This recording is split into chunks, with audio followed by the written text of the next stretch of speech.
Hi, guys, my name is Ariba. Welcome back to my YouTube channel Ariba News HD. I hope you are doing well. Before watch this video, please subscribe to my YouTube channel and press bell icon for latest video. So, let's start the video. France v Ireland. 5 takeaways as Antoine Dupont's absence proves costly while holders bid for back-to-back Grand Slams. Following Ireland's 38-17 victory over France in the opening game of this year's Six Nations, here's our 5 takeaways from Friday's clash in Marseille. The top line. It was dubbed a Six Nations decider by many and even a Grand Slam decider by some, but we were all about enjoying the moment tonight as two of the best sides in world rugby went toe-to-toe.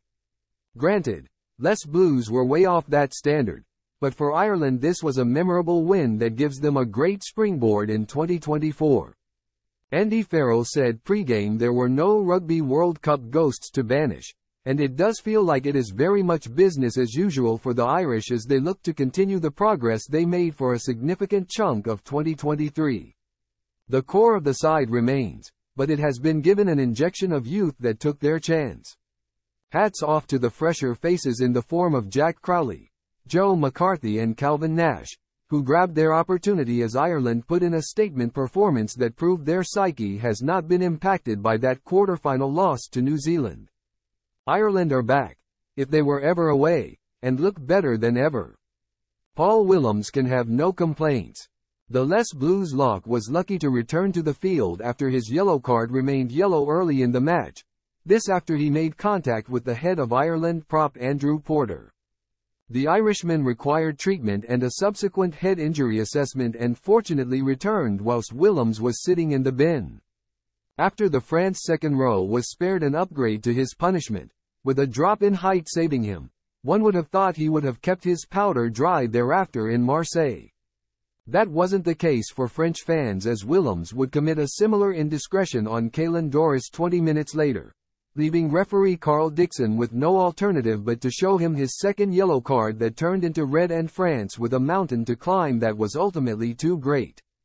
Ireland's lock duo for the long term. The inclusion of McCarthy in the second row was one of the big talking points of the Ireland team selection, but it was very much form-related due to how he has been tracking at Leinster.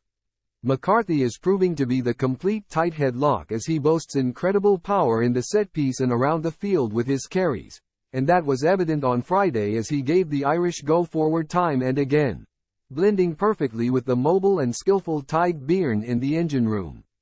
McCarthy was rewarded for his efforts as he picked up the official Player of the Match award, and it was richly deserved after a showing that put him on the map. Ireland's soft underbelly. The scrum. It was their Achilles heel in the World Cup quarter-final against New Zealand, and while it wasn't as costly today as it was in 2023, it is certainly an issue. Ireland faced probably their biggest challenge in the set piece in the Six Nations this year, but the memories of the quarter-final were apparent as Porter was pinged for going in at the angle, collapsing and was comfortably outmuscled by Uini Antonio and then Dorian Aldegheri. Equally, Tadhg Furlong also struggled to contain Cyril Bailey and then Reda Wardy. Farrell will be concerned about the performance in the front row, particularly with the tour to South Africa in July to come. While the props will take most of the heat for the struggles in the scrum, Dan Sheehan must also shoulder some of the blame, so too should the rest of the pack. It gave France a route back into the game, and while they didn't make the most of it, other teams might just.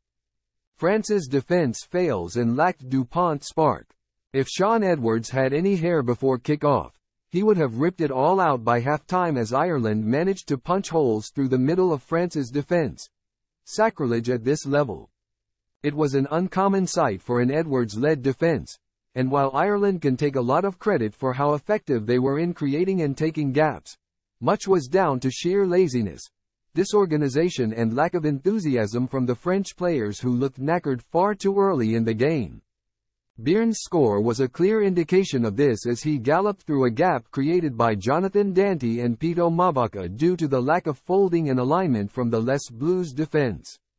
All in all, the French really looked flat and started the 2024 Six Nations in a similar fashion as they did in 2023, but with a huge void in the number 9 jumper.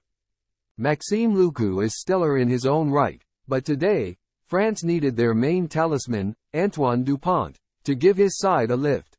Dupont's multi-footed exits were massively missed as Ireland dominated the kicking duel, something Romain Ntamac's presence will have aided too.